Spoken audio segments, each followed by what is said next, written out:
Some companies might have been overpriced at 60, and all they did was go to 50 and say, big deal. So you're trying to find companies you liked anyway. Right now you liked them, and now they've had a haircut. That's what you would do.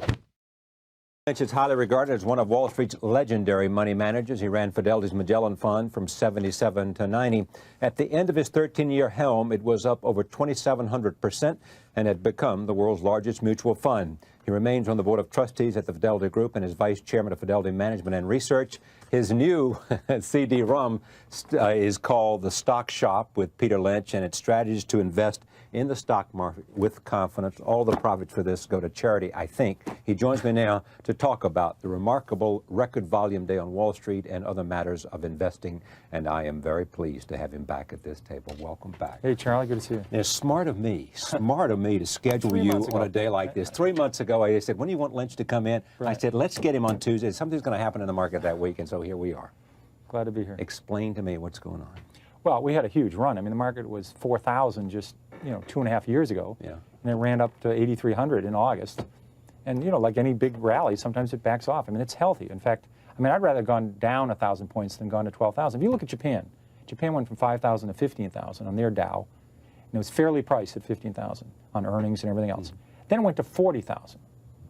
And that caused 7 years of inflated real estate, people overspending. And basically, they've been in a recession for 5 or 6 years because their market went up too high. I mean, if the market goes up too high, if the market goes too high, you're discounting earnings 7, 8, 10 years out. There's a relationship. So everything is overpriced. Yeah, and that doesn't help anything. The market since World War II has sold between 10 times earnings and 20 times earnings. If you look at the Dow Jones or the S&P 500, if you add up all the companies and take the earnings, you say there's a relationship. And it follows. McDonald's earnings have been terrific the last 30 years, and the stock's been terrific. There's a direct relationship. So the earnings of the S&P 500 have been between this range of 10 and 20. We were just about to go over the 20, which is the high end of the PE range. There wasn't a lot of room left on the PE of 20 side. is at the top of how high it should ever be. Right. It's been over there only a few times ever over 20, and that's when usually inflation's about 0. In the early 60s, when inflation was about 0, we got a little bit over 20. Now we have a very low inflation rate. So if you usually have subtracted inflation from 20, you've had the PE of the market. That's been a pretty good ratio. When inflation was 12%, you remember in the early 80s, we had an 8 or 9 PE in the market. So Dr. Lynch says all of this has been good for us? Well, like I'm telling you, it would not have been helpful. It's like a purgative or something. I never thought I'd ever wish for the market to not go up dramatically. But let's argue the market went to 16,000 tomorrow. Yeah. Basically, there's earnings behind companies. Okay, but I'm not arguing that. I know that's true. And that would be crazy. And stock market price ought to be dictated by earnings and earnings performance and future earnings potential. That's right. That's right. I got that. Even I got that. Right. Now, let's just take this for me. Sure. Was the decline yesterday, in a sense, it let off some of this overvaluation? The market was even overvalued at where it was, and by letting it off, then we got back to what was reasonable. Well, yeah, I would say fairly priced. Maybe for the larger companies, they're now okay. There might be some small companies. I mean, we've had 3,000 companies come public the last 4 years. That's 2 a business day. Yeah. Some of those companies have gone down dramatically, and that's sort of a research zone that average people in the stock shop, that's where we can find. Some people know a lot about this. 10,000 public companies. A lot of them are very attractive. No one's following them. And there's lots of people following IBM. Well, that's lots how you of got rich following companies that nobody else followed. Right. I'd like to go to see companies with unions or companies in trouble or companies that no one looks at. Hotels that had nice beds. And, well, yeah, and you have to look at a lot of them. You look at pantyhose your wife wore. I remember this story. Oh, okay, you got Pier 1 Imports. My wife found that one too. But you have to look at 20 to find one. It's just you don't go to the mall and find the stock. I mean, you have to say, my God, this sounds like it's good. And then you have to do some steps. You have to do an organized method. People are careful when they buy a toaster. They're careful when they buy a seat. They do some research. But they don't do it with stock. They call up the broker or they see somebody at lunch and they say, man, I got this hot stock, and you run right out and you spend $5,000, small investors. Yeah. Or even worse, they put an option in International Data WAC. They don't even own International Data WAC, so they have a 90-day play. But Bill said it was good and they make a lot of money. Right, and it's like a casino. Yeah. So it's like a casino. You get the same results as if there's more paperwork. Right. But just stay with me in terms of people who are bedazzled by what's happened. Right. If you look at yesterday, and you look at today, nothing has happened in the fundamentals of economics of any company. Right. But their stock may have gone down 10% yesterday and up 5 today. One modest point, though. I mean, every time you have to get a memory. It's like it gets very cold in the winter in some parts of the country. You get a memory that winter's coming. Something did really happen in Southeast Asia. I mean, those it did. Was that the cause of what happened in this market? Well, I think so. That was the reminder saying, by the way, profits can go down. I mean, there is a downside. But why was that the cause? I mean, did what's happening in Southeast Asia affect the earnings potential of all these companies you're talking about? It did. Because they can't sell their products there? In a small way. No, because those economies have been growing double-digit, and all of a sudden now they're going to, because of bank problems, because they're overfinanced, they're under-leveraged. I mean, they're going to have to draw on their belts. And then people said, whoa, maybe that'll become It'll happen. China's now the 4th largest economy in the world. Maybe China can go in recession. So this sort of woke people up. It was like a wake-up call saying, whoa, maybe there's a chance earnings are going to go down. I mean, this is not a big deal for the United States. When Mexico went down, much more important. But it sort of said people... Why was it much more important? Well, Mexico's much more important to Mexico, much more important to us? Much more important to the United States than Thailand is, or the Philippines. I mean, their economy is very important to us. They're a big consumer, very important. They're our neighbor, a lot of people there. That's a very important. When that went down, that affected Latin America was more important. So the recession of 1990, but it sort of reminded people. They'd say, wait a second, there is a downside. We've had 9 recessions since World War II. We'll have other ones. Tell me what took place overnight between yesterday at the close of market and today at the beginning of market. What were the guys that you used to work with saying to each other at Fidelity, and what were the people you know saying? For example, IBM made a decision to buy back their stock, and that presented some kind of push on the market, and their stock went up 6 points. Well, one thing you're trying to do is say, of all these public companies out there, here's the company I really like. The fundamentals are terrific. Their earnings are doing well. Their competitors are doing poorly. I think this company's doing terrific. And all of a sudden, the stock might have gone from 40 to 30 because of this decline. That would say, wow, here's a chance to buy it. So you're trying to say some companies might have been overpriced at 60, and all they did was go to 50, and you say, big deal. So you're trying to find companies you liked anyway. Right now you liked them, and now they've had a haircut. That's what you would do. Not a stock that went from overpriced to fairly priced. Something that was fairly priced at the start of this exercise, and then had a very, a 5-for-4 sale. If you had been managing the Magellan Fund this morning, you would have been buying like crazy? I would have been researching like crazy. I would have been saying, which companies are the same story? Is there anything really happening? This is a non-event for them. They're still doing well. Even if we have a recession, there's nothing to do with them. And that's the kinds I would try to buy. But let's say if a company, just think of it, this as being, you say to yourself, I think this company's going to earn something in the future. If it's already discounting that, if it's selling at a huge multiple, you say, it has to work. And then it's only going to stay even. So you have to say to yourself, if I'm right, how much am I going to make? If I'm wrong, how much am I going to lose? That's the risk-reward ratio. In Stock Shop, we talk about, if I'm right, I hope I'm going to double, triple my money. If I'm wrong, maybe I'll lose 30, 40%. That's a favorable ratio. You say, if I'm right, the stock's not going to go up. It's already discounting terrific things. If discounting terrific things are already in the stock, I don't want to own it. Okay, so this morning you get up and you go in and you look at those companies that fit that you know something about.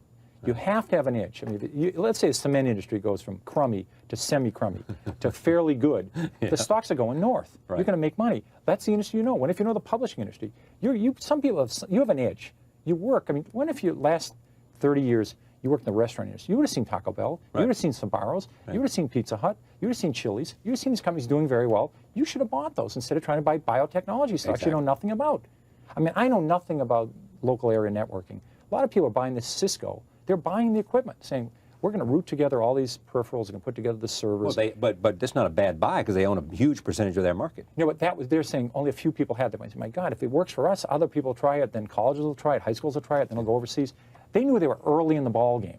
And they should have been buying that company instead of out buying something they don't know anything about, some oil drilling company. I mean, people have this tendency to always buy something they don't. All you need is a few, Charlie, all you need is a few good stocks a decade. But this is your song. This has been your song for a long time. Only buy what you know. No, but people are waking up in the morning and say, there's 5,000 companies out there. Which one should I buy? The average person ought to be able to follow 4 or 5 companies. They ought to be able to lecture on them. They understand the companies. And this forces you. This tool says to you right down the story. All right, but you keep saying this. The Stock Shop is what? What is it? This is a CD-ROM that you plug into your CD-ROM and play through your PC, and you come up with what? Well, also it's a data stream that you can update information on 5,000 or 6,000 companies right like that. You can get 10 years of financial data, 10 years of income statements, 10 years of inventory. So you can get updates in all these companies. But that's what you get on a Bloomberg terminal. No, but it's only right now. And it doesn't pick 50 data points. It doesn't go over 5 years. This, on the companies you want to look at, it'll give you all the information. Out of this? It costs $6.95 a month in addition, and you get a free trial. I see. You get a free trial. We get a cut rate deal, and you can also buy it. You can get it from Fidelity for special programs. But this is something. This will help you update it.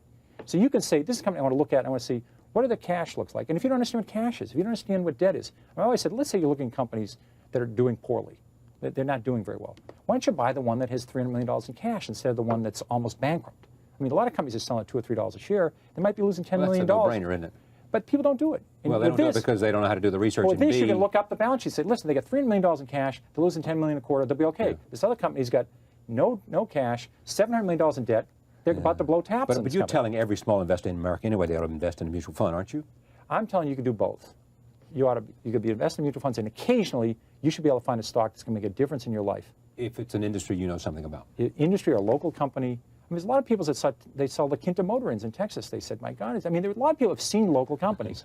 Friendly's, there's been companies come along locally. The people made, St. Jude Medical made a lot of money for people. What was that motel you stayed in and then you went and bought a bunch of it? Yeah, La Quinta Motor. Was that La Quinta? That's what it was, right? You stayed overnight there? And I also got advice from somebody that was a competitor of this. There's a Holiday Inn guy saying, this guy, boy, they're killing us. They're tough, you know. So that you get a lot of information. Don't throw it away. All right, before you go, so what, you buy this thing and is it going to charity or not? Well, all my profits, I mean, Houghton Mifflin is the person marketing this, and they're keeping some profits. You haven't made them a charitable company yet? And the company the company that's selling it, if you go to Borders or you go to Coffee USA, they're not, everything I've done, all my books and on this, my wife and I contribute everything to charity. Is this because you made a bunch of money and so therefore what you do now you want to be? That's part of it. But also, even if I hadn't made a bunch of money, I'd like to see people do a better job. These are people, I mean, when you used to retire. Your crusade is to influence the investing habits of America? To have them do a better job. If they're not ready to do it properly, they shouldn't do it.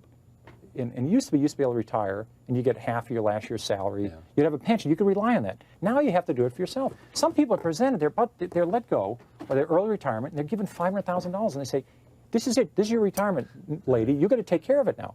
And some people have lost all that money in options in the last 3 months. So what you're saying to people today about the future of the market over the near term is what? What's your feeling? I got to buy business. We can take a coin out and flip it. I have no idea what the next 1,000 points is going to do. The next 6,000 points is going to be up. The next 14,000 points is going to be up. The next 20,000 points is going to be up. But you don't know what the next 1,000 is going to be. It Nobody could be down, does. could be up. Nobody does. And it's futile to try and guess it. Corporate profits will be a lot higher 10 years from now. They'll be a lot higher 20 years from now. That's what you could rely on. Microsoft didn't exist 20 years ago. Staples didn't exist 20 years ago. Federal Express didn't exist 20 years ago. New companies will come along. That's what makes stocks didn't exist 20 years ago. That's what makes Amgen has 2 $1 billion drugs. They didn't exist 20 years ago. New companies will come along. That's what makes this country work. You got to keep your eyes open. Okay, is the game over in Asia? No, God, no. You can't. You know, some of these countries have a 56% savings rate. They have a high literacy rate. The game's not over. You know, they're gonna have to. But have they lost something? Well, they're gonna have to. Some of their lending, they get carried away. I mean, they're gonna have to, step back, figure it out, and go ahead. It's certainly not over in Asia. No way. So emerging markets is still a big deal. Right, big deal. What about all the criticism of derivatives and the impact they have had? That's a little complicated for me. All I know is, I mean, I don't know about derivatives. For you? It's way over my head. I've never bought an option in my life. I never bought. Time's on your side when you own a stock. I don't know about putting 3% down and buying a future and a strap and a straddle. That's way over my head. Can't deal with that. Is that right? Let somebody else deal with it. Yeah. All right. So you're optimistic about the future of the American economy. Earnings potential for most well-run companies will do all right. But people have to understand we've had 9 recessions since World War II. We'll have other recessions. But we're not in one now. But we may have one in the future, and don't get worried about it. It will have one. Sometime it'll happen, and no one will tell you when it's going to happen. It's just, but won't the fundamentals tell you? No, you'll find out after the fact. All of a sudden you'll notice orders slowing, prices get more competitive, then earnings are down. I mean, usually you find out after the fact. No one everybody's been saying we're going to have a recession for 5 years. It just hasn't happened. It's great to see you. I hope you'll John. come back anytime, Peter. Excellent. Thank you Thanks, very much. Josh.